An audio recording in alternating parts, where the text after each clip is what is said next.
So this is interesting. Zack Moss has agreed to rework his contract for 2025, which could almost guarantee that he's going to be on the roster this upcoming season. Now, again, it's not 100% guaranteed because, no one's 100% guaranteed to make the roster outside of like Joe Burrow, Jamar Chase, and our stars. But will we still draft a running back is the question. Chase Brown's going to be on the roster no matter what. He is our RB1. Then, if Zack Moss now will restructure his deal, which probably means he'll take a lot less money and work with the Bengals here, he's probably going to be on the roster no matter what because he's a good pass blocker. And the fact that they are even opting to restructure means they want to keep him. Now, that would lock in an RB3, which right now could be Samaje Perine or potentially could be a rookie that we draft. So it doesn't mean we won't draft a running back, but chances are we probably won't. I don't know. Again, like I said, it's a really good running back class, so I feel like it's a missed opportunity, even if you do fully believe that Samaje Perine is the best option, this upcoming season, because he is also a good pass blocker and receiving back. You got to give yourself a chance at least, like maybe in the 6th round, get a running back flyer pick. Or, as Duke Tobin talked about today, he is open to trading down. Well, he also said he's open to trading down, moving left, moving right, and pretty much moving in any direction that we can to better the team. He pretty much said the cookie cutter, typical thing that people would say, when it comes to this. He says, we are currently open to trading down, back, left, and right. I don't know what that looks like. Maybe that's saying put. I don't know. But we've been open to that, not only in the 1st round, but other rounds. We have 6 picks in the draft. We'd like to have a few more. So we'll see if we can make that happen.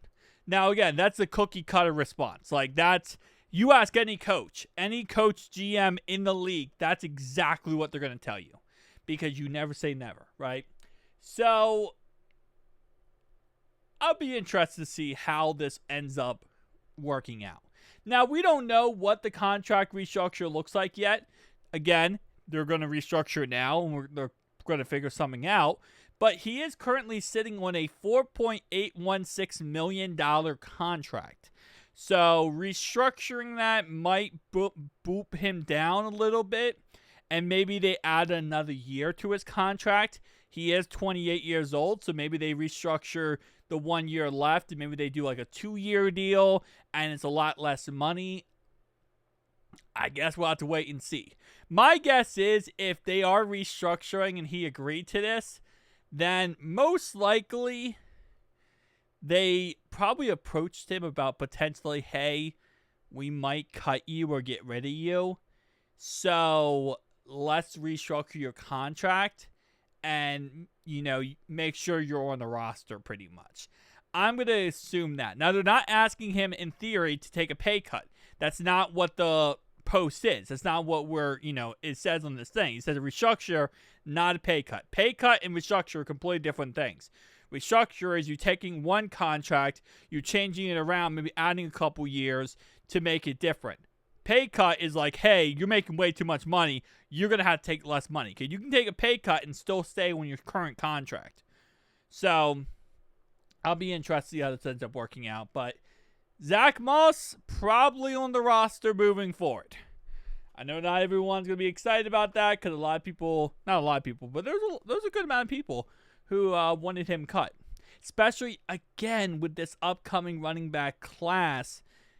There's always a chance that, again, we fall in a really good spot to take a running back. Right now, we have Zack Moss, Samaje Perine, Kendall Milton, and Gary Brightwell. You draft a running back, we'll see how preseason goes. This year, we do know that Zach Taylor is going to be playing our starters in the preseason. We find out in August if that's just one drive or if that's actually the whole preseason. We don't know what entitles yet.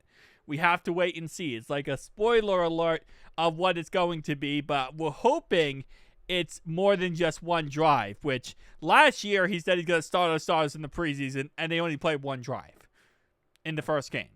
And that was it. Please, let's start off the season in a correct orientation. But, again, I think Thursday, I think anyone on the Bengals front office-wise, or obviously Duke or Zach or even Katie Blackburn, if you asked them legitimately what they were going to do Thursday, not a single one of them could realistically tell you how Thursday is going to go.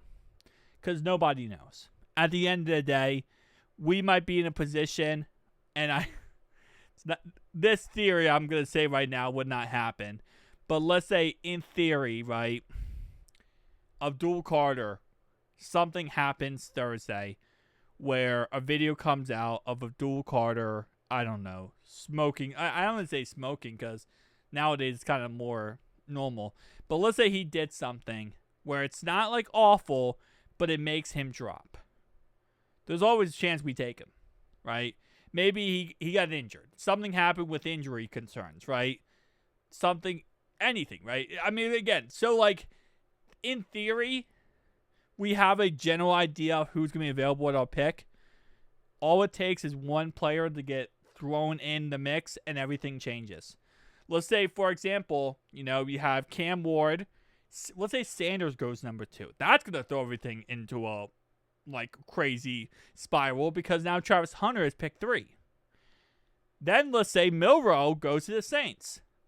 Well, let's say a team trades up like the Brownies and Jackson Dart goes. Now we have 4 quarterbacks going in the top 15.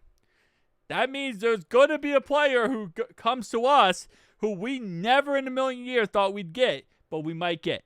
So, you never know. Tell me down below your thoughts and opinions. See you guys next one. Peace.